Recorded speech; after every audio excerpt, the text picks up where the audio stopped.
English में कल पढ़ाए थे आप लोगों को द सेंटेंस चैप्टर। तो सेंटेंस चैप्टर का आज चलेगा वॉल्यूम 2 पार्ट 2, यानी पूरा खत्म नहीं हुआ था सेंटेंस, ठीक ना। तो इसमें चलेंगे आज every sentence has 2 parts. Every sentence has 2 parts, यानी प्रत्येक सेंटेंस के 2 पार्ट्स होते हैं। प्रत्येक सेंटेंस के कितने पार्ट्स होते हैं? 2 पार्ट्स होते हैं। 2 हिस्सा में बटा होता है प्रत्येक एवरी सेंटेंस। पहला जो पार्ट है उसका नाम है सब्जेक्ट, दूसरे पार्ट का नाम है प्रेडिकेट। तो ये सब्जेक्ट कहते किसको है? सब्जेक्ट क्या है? सेंटेंस का सब्जेक्ट है क्या, इस पर ध्यान देंगे। The part which names the persons और थिंग। सेंटेंस का वैसा पार्ट्स जो किसी पर्सन का, पर्सन मतलब व्यक्ति, थिंग मतलब वस्तु, जो किसी व्यक्ति या वस्तु का नाम बताता है ना, किसी व्यक्ति या वस्तु का नाम बताता है। We are speaking about is called the subject of the sentence. यानी the part which names the person और thing we are speaking about, यानी किसी व्यक्ति या वस्तु के नाम के बारे में जो हम लोग बोलते हैं। किसी सेंटेंस में किसी व्यक्ति के बारे में हम लोग बोलते हैं ना, या कोई वस्तु के बारे में बोलते हैं। जिस व्यक्ति या वस्तु के बारे में सेंटेंस में बोला जाता है उसे ही सेंटेंस का क्या कहते हैं? क्या? सब्जेक्ट। जिस व्यक्ति या वस्तु के बारे में सेंटेंस में बोला जाए उसी को सेंटेंस का क्या कहा जाता है? सब्जेक्ट कहा जाता है। आप देखिए इसमें होमवर्क देंगे आज आप लोगों को पूरा, तो उसमें सेंटेंस हम लिख देंगे, उसमें कहेंगे separate the subject and predicate to the following sentences. यानी कि कोई सेंटेंस लिखा देंगे, उसमें आपको सेपरेट करने कहेंगे, सब्जेक्ट अलग कीजिए और प्रेडिकेट को अलग कीजिए।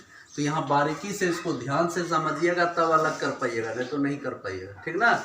तो ये सब्जेक्ट है क्या, फिर से इसको समझिए। The part which names the persons और thing we are speaking about is called the subject of the sentence.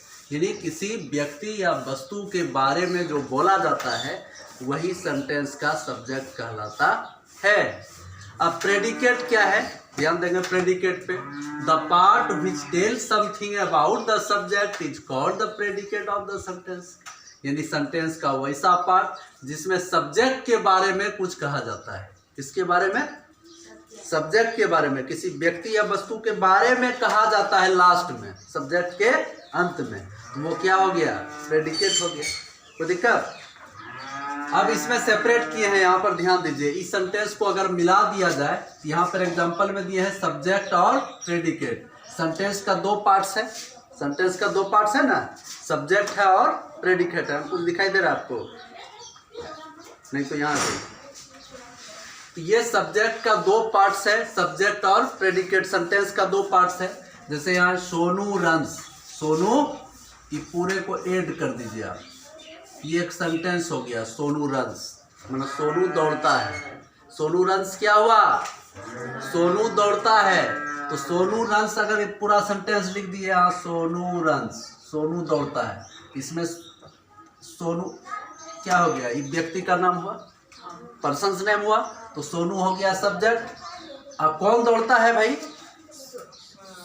Sonu दौड़ता है। सोनू के बारे में बोलते हैं दौड़ता है, तो ये रन्स क्या हो गया? प्रेडिकेट हो गया। हुआ ना, सब्जेक्ट प्रेडिकेट समझ में आया? उसी तरह दूसरा सेंटेंस है बर्ड्स फ्लाई, चिड़िया उड़ती है। बर्ड्स फ्लाई, चिड़िया उड़ती है, तो बर्ड्स हो गया इसमें सब्जेक्ट और फ्लाई हो गया प्रेडिकेट। गर्ल्स प्ले, लड़कियां खेलती है। कौन खेलती है? लड़कियां खेलती है, तो लड़कियां, ये गर्ल्स क्या हो गया? सब्जेक्ट हो गया। और खेलना क्या हो गया? प्रेडिकेट हो गया। My brother passed the examination, मेरा भाई एग्जाम पास करता है। मेरे भाई ने एग्जाम पास किया, यानी परीक्षा पास की।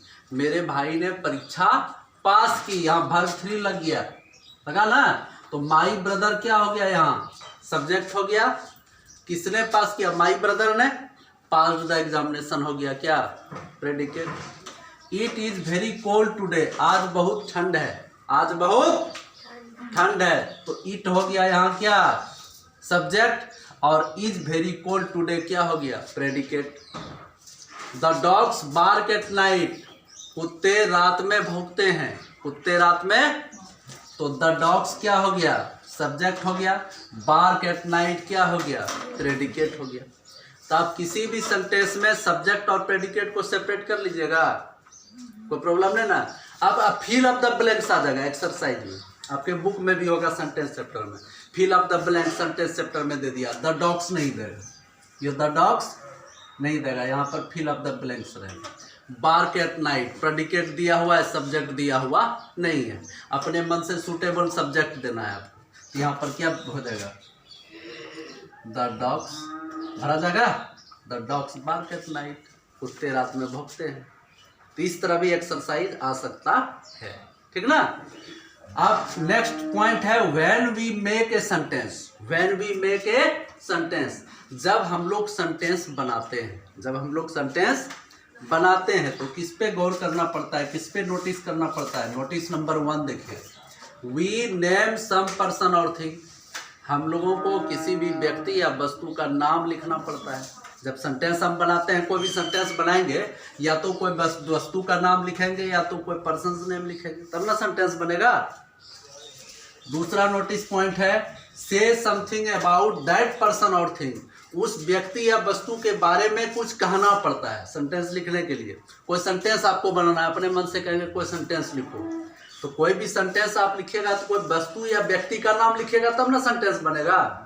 खाली व्यक्ति या वस्तु, जैसे अंकुश का हम नाम लिख दिए, बोलेंगे सर आप बोले व्यक्ति या वस्तु का नाम लिखना है तो हम अंकुश लिख दिए, तो अंकुश लिख दिए तो ये सेंटेंस बन गया।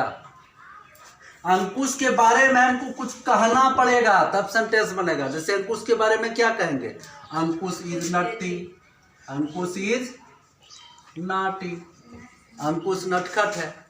अंकुश के बारे में बोले ना भाई, अंकुश इज नॉटी, अंकुश नटखट है, तो यह अंकुश क्या हो गया, सब्जेक्ट हो गया। इज नॉटी क्या हो गया, प्रेडिकेट हो गया।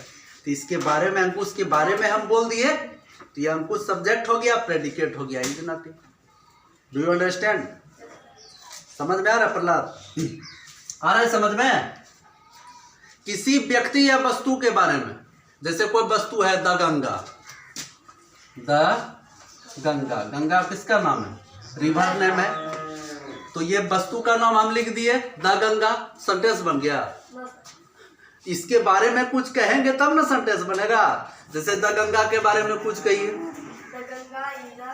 The Ganga is a Holi river, the Ganga is a Holi river, Ganga एक पवित्र नदी है, बोल दिए इसके बारे में।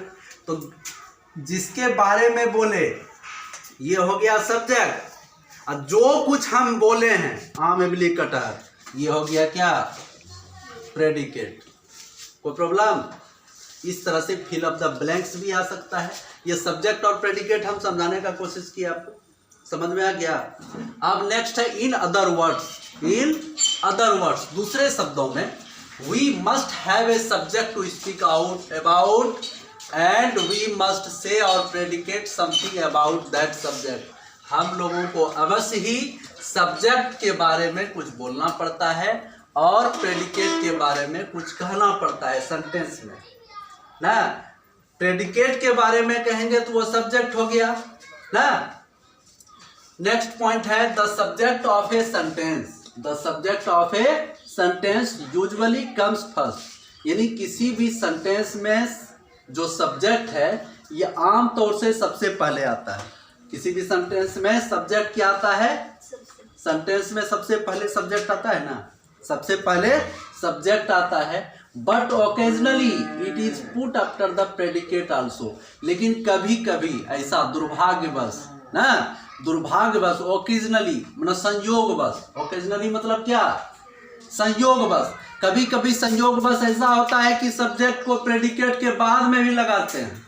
सब्जेक्ट को प्रेडिकेट के बाद, देखिए इसमें फेर में पड़ जाइएगा आप। सेंटेंस में अगर आपको सब्जेक्ट और प्रेडिकेट अलग अलग करने के लिए आएगा तो कभी कभी आप फेर में पड़ जाइएगा, क्योंकि कभी कभी संयोगवश ऐसा होता है, ओकेजनली ऐसा होता है कि प्रेडिकेट के बाद में भी हम सब्जेक्ट को लगाते हैं। इस पे गौर करना। एग्जांपल में है here comes the bus, here comes the bus, यहाँ बस आया, यहाँ बस आया। तो यहाँ पर अगर कहेंगे सब्जेक्ट कौन है तो आप डायरेक्ट बोल दीजिएगा सर हियर सब्जेक्ट है। क्या बोलिएगा, हियर सब्जेक्ट है, तो आपका रॉन्ग हो जाएगा। यहाँ पर द बस सब्जेक्ट है, जो प्रेडिकेट के बाद आया सब्जेक्ट, द बस इसमें सब्जेक्ट है, द बस क्या है, सब्जेक्ट है, प्रेडिकेट क्या है, हियर कम्स, तो प्रेडिकेट के बाद आया है सब्जेक्ट। यहाँ पर गौर कीजिएगा, अगर इस तरह का सेंटेंस रहेगा और आपको सेपरेट करना रहेगा तो यहाँ पर ओकेजनली कभी कभी ऐसा होता है संयोगवश कि प्रेडिकेट के बाद भी हम सब्जेक्ट को लगाते हैं, ठीक ना। Sweet are the uses of adversity, अब देखिए sweet are the uses of adversity, यानी मिठाई प्रतिकूलता का परिणाम है। तो ये प्रतिकूलता एडवर्सिटी आपका क्या हो गया, सब्जेक्ट हो गया ना। Sweet are the uses of adversity, adversity subject हो गया और ये क्या हो गया, प्रेडिकेट हो गया। तो कभी कभी ओकेजनली यानी संयोगवश हम सब्जेक्ट को प्रेडिकेट के बाद भी लगाते हैं। अब आगे पॉइंट याद रखना है, विशेष गौर करने वाला है। However in imperative sentences the subject is left out. कल आप लोगों को पढ़ाए थे हम इंपरेटिव सेंटेंस। इंपरेटिव सेंटेंस किसको कहते हैं क्रिस? हाँ, what is the definition of imperative sentence?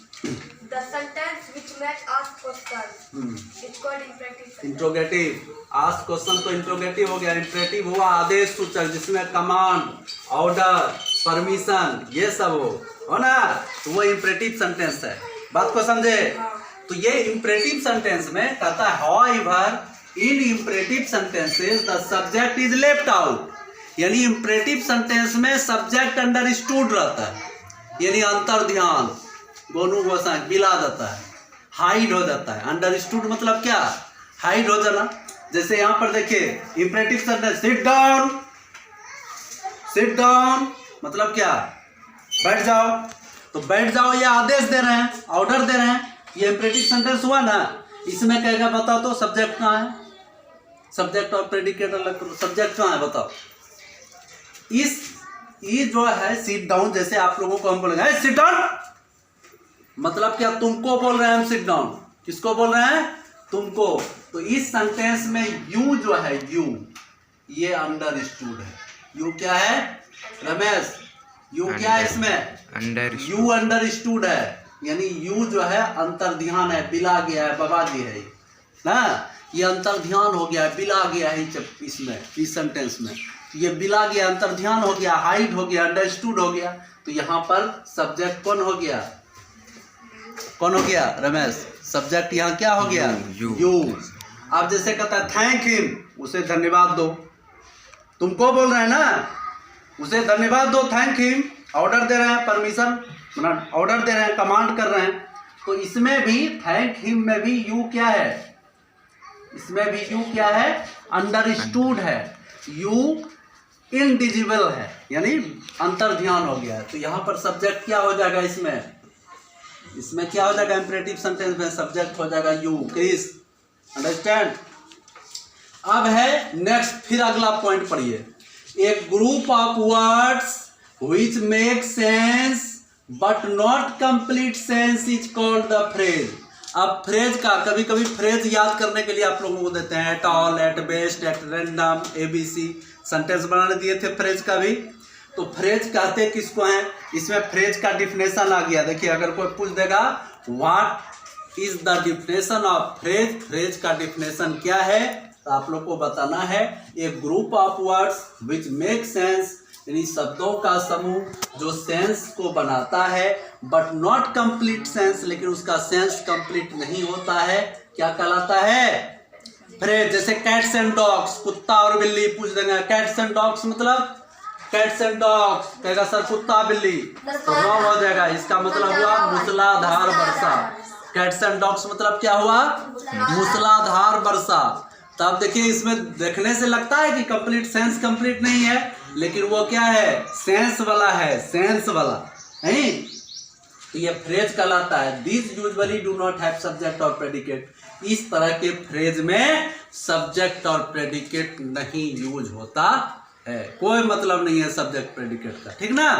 जैसे एग्जांपल में honesty page in the long run, लंबी अवधि के बाद ऑनेस्टी का भुगतान होता है, यानी ईमानदारी जो है, ईमानदारी पे जो चलते हैं उसका राह जो है लंबा होता है, राह क्या होता है, लंबा होता है। The sun rises in the east, सूर्य पूर्व में उदित होता है। The PM post is not a bed of roses, प्रधानमंत्री का जो पोस्ट होता है ये सुखद वस्तु नहीं है, बेड ऑफ रोजेज नहीं है, यानी आसान बात नहीं है।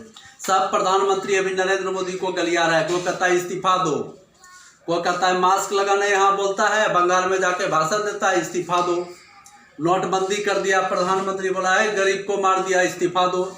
इस तरह का प्रधानमंत्री नहीं चाहिए। कभी प्रधानमंत्री का कभी मुख्यमंत्री का पुतला दहन करता है, कोई जूता से मारता है उसके फोटो को, मारता है ना।